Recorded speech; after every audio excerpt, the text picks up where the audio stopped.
자, 7월달이 되게 되면 이제 바로 시작을 하게 되죠. 예, 여러 가지 그 대출에 대한 규제도 바뀌고, 그리고 이제 3기 신도시 여기에 대한 내용도 나오게 되니까 변동사항이 좀 있을 것 같아서 이제 방송을 진행을 합니다.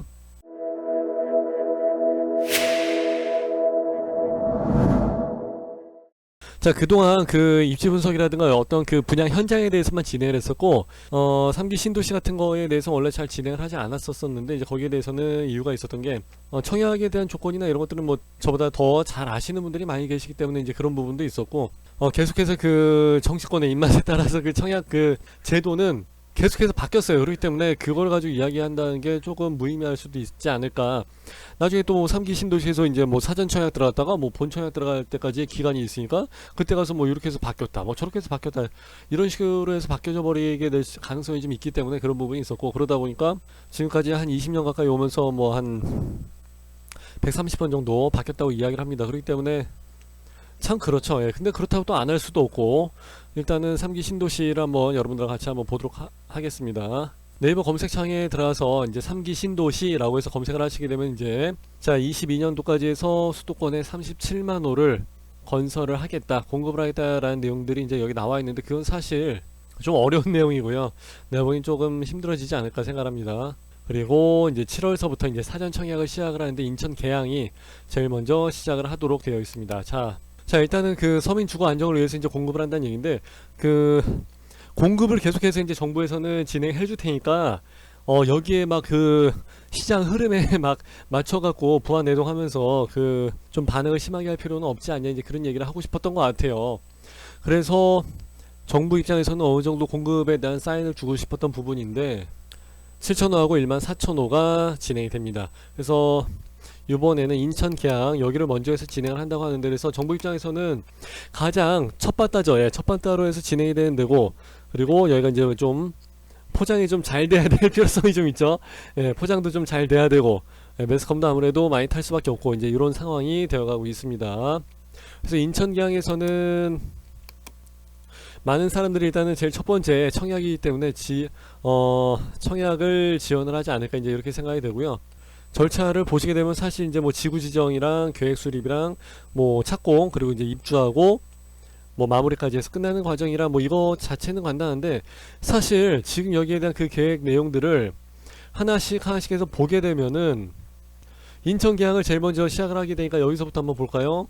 인천시 이제 계양구에 있는 그 구련동, 동양동, 박천동이라 해서 병방동이랑 상야동 일대 이쪽으로 가지고 이제 진행을 하는 건데, 일전에 우리 그 부평에서 진행을 했던 그 부평 그랑 힐스도 있고 그때 뭐 잘 나갔지 않습니까, 그죠? 예, 그런 데가 있는데 그런 곳이랑 해서 보시게 되면 그렇게 멀진 않습니다.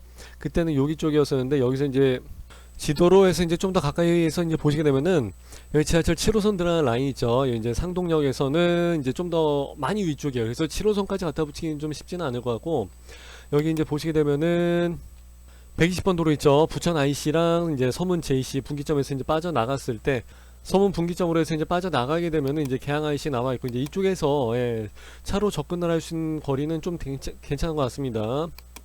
그리고 여기 인천 1호선 박촌역이랑 이제 붙어있기 때문에 여기에서는 좀 가까이 생활하기가 좀 좋을 것 같아요. 그래서 자가 운전자를 하는 사람들 입장에서는 아무래도 이제 이쪽 부분, 그리고 지하철을 이용하시는 분들한테는 이제 이쪽 부분, 그리고 이제 고등학교가 있고 하니까 아무래도 이쪽이 좀 낫지 않을까 싶고요.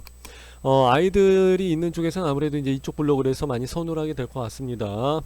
그리고 이제 위쪽으로 해서 보시게 되면 이제 물론 여기 노지 분기점이 있고 하니까 여기서 이제 접근하는 것도 좀 괜찮을 것 같고요. 그리고 이 위쪽에는 생태공원이 같이 있으니까 생활하는 환경이나 이런 거 숲세권 생활하신 분들한테는 여기도 나쁘지 않고 괜찮을 것 같아요. 예. 그리고 이제 공항철도 라인이 들어가 있는데, 공항철도는 잘 안 쳐주죠. 그죠? 예. 저도 여기에 그 유명한 그 매운탕 집이 있어서 이제 자주 가는 쪽이고, 요번 주말에도 이제 갔다 왔습니다만은, 엊그제 갔다 왔죠. 예. 공항이 좀 있습니다. 그래서 이제 아무래도 이제 그 부분에 대해서는 아무래도 좀 호불호가 있지 않을까 싶습니다. 뭐 공항을 자주 가는 사람 입장에서는 뭐 나쁘지 않겠지만은, 인천 뭐 1년 동안 살면서 공항을 몇 번이나 그렇게 뭐 자주 간다고, 그죠? 그래서 저도 이 근처에서 그 식사하고 있으면은 계속 뭐 5분마다 날아다니고 하기 때문에 사실 좀 그래요. 예. 그리고 애완견이나 이런 거 키우는 사람한테도 그렇게 좋지는 않다고 이야기를 합니다. 다시 한번 말씀을 드립니다만은 이제 이런 부분이 있기 때문에 광역 교통으로서는 이제 매우 우수하고 서울에 대한 접근성은 굉장히 좋아요. 왜냐하면 여기서 요만큼 넘어가면 여기서부터는 그냥 다 서울이잖아요. 강서구니까. 그런 점은 상당히 좋은 것 같아요. 예. 그리고 아까 말씀드린 박촌역 나와 있고 계양구청까지 2.5km. 그리고 여기는 인천하고 서울 그 왔다 갔다 하는 거에 그 중간이죠. 항상 이제 관문이 된 지역이기 때문에 지리적으로 해서 로케이션 자체는 상당히 우수하다고 이제 보여져요. 여기 같은 경우는 사실 저도 드론을 가지고 다니면서 많이 촬영을 하거든요. 근데 여기는 김포공항 근처이다 보니까 이거를 여기는 허가 자체가 쉽지가 않은 걸로 알고 있습니다. 그래서 요거는 저도 드론으로 찍은 영상이었기 때문에 이걸 보면서 좀 감을 많이 잡으려고 이제 하는 거고요. 계양 테크노밸리가 이제 예정이 되어 있기 때문에 상당히 괜찮을 것 같고, 아까 위에서 봤었던 이제 이쪽이 북쪽이죠. 예. 이쪽이 이제 북쪽이 되는 거고, 밑에 쪽이 이제 남쪽, 계양 IC 쪽이 이제 이쪽으로 나와 있는 거고, 여긴 같이 이제 붙어 있고, 아까 말씀드린 박촌역 쪽이고요. 지금은 여기서 이제 항상 우리 생각을 해야 되는 부분이 이런 부분이죠. 아파트는 계속해서 이제 지어놓을 수가 있는데 그 많은 세대가 이제 들어가게 됐을 때 물론 이제 다른 지역도 마찬가지야. 항상 이제 얘기해야 되는 부분이 이거죠.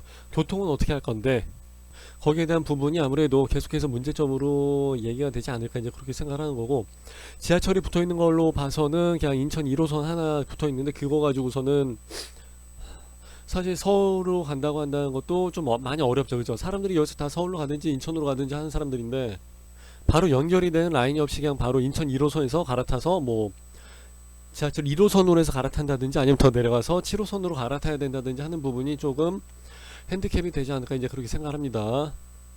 그래서 2020년도 12월 달에 완공 떨어지는 걸로 해서 예정이 되어 있는데 지금 전체적으로 다 LH에서 진행을 하는 게 쉽지가 않기 때문에 2026년도 12월인데 그럼 여기서 한 달만 더 느려져도 27년도죠. 그러니까 멀었죠. 26년도 12월 달에 이제 준공을 해서 입주한다 할지라도 23년도에는 본 분양을 하겠다는 얘긴데, 그래갖고 이제 21년도 7월 달에 사전 청약을 하고 2년 후에 본 청약하고 계획상으로는, 그래서 23년도에 본 청약하고 난 다음에 26년도에 이제 입주를 하게 되겠다 이제 이렇게 해서 생각하는 건데 잘 되려나 좀 걱정이 많이 됩니다, 사실. 예. 그래서 이런 데는 또 문제가 되는 것 중에 하나가 이제 날짜가 지금 상황 돌아가는 거 봐서는 토지 수용을 하든지 간에 뭐 매입을 뭘 어떻게 하든지 간에 일단은 지금 LH 사건 때문에 지금 잘 돌아가지 않고 이 주변에서도 이제 교통에 대한 그 라인을 어떻게 확충을 해야 되지 않느냐, 이것 때문에 교통이 많이 막힌다 그래갖고 조금 분위기가 좀 안 좋아요. 이제 이웃이 돼야 될 사람들이 이제 길이 더 막히게 될까봐 이제 조금 더 안 좋아하는 그런 게 좀 있더라고요. 이제 그게 좀 걱정이 되는 부분이고, 또 한 가지는 지금 이제 사전 청약을 하고 나서 그 조건을 계속 유지를 하고 있었는데 본 청약에 이제 들어가게 됐을 때 그때 가서 이제 제대로 된 평면도 확정된 거랑 확정된 이제 분양가가 나오게 되는데 입지랑 다 나와야 되는데 지금 상태에서 아까 그 큰 지역에서 어디에 첫 번째 위치가 들어갈런지는 모르잖아요. 그러니까 그래서 뭐 박촌역에 가까워질런지 아니면은 뭐 밑에 계양 IC에서 가까워질런지 아니면 위쪽에 거기랑 가까워질런지를 모르기 때문에 지금 이 상태에서는 그냥 사전 분양을 해서 청약을 넣는 거는 그냥 깜깜이 분양하는 수준이고, 이제 본 청약에 들어갔을 때 지금의 시세가 아니라 그때 가서의 시세, 그러니까 2023년도 이후가 될 거예요. 빨라봤자 23년도에요. 그러니까 그때 당시 시세로 갔을 때 그때의 한 70에서 80% 정도로 해서 들어간다는 내용이기 때문에 그게 이제 걱정스러운 거죠.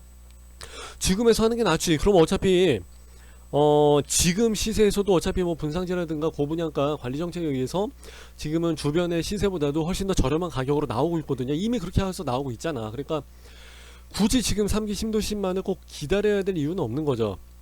어차피 지금도 이제 물량이 나오게 된다 그러면은 가점이 낮다든지 아니면은 뭐 하다못해 1주택이신 분들도 계속해서 집어 넣거든요. 가점이 낮기 때문에 또는 추첨이기 때문에 내가 된다는 보장이 없기 때문에 그냥 계속 집어 넣는 거예요. 그냥 어차피 청약을 하는데 돈 들어가는 게 아니기 때문에 밑줘야 본전이고 아쉬울 게 없으니까 계속 집어 넣는 상황이죠. 근데 굳이 이거를 기다렸다가 3기 신도시에서 그때 할 때 사전 청약과 본 청약을 들어가야 될 의미가 사실상 없지 않는가 이렇게 이제 생각이 되는 거예요. 왜냐면은 분양가라는 것은요 항상 오늘 했던 분양가보다 다음 달에 하게 되는 분양가가 비싸게 될 수밖에 없어요.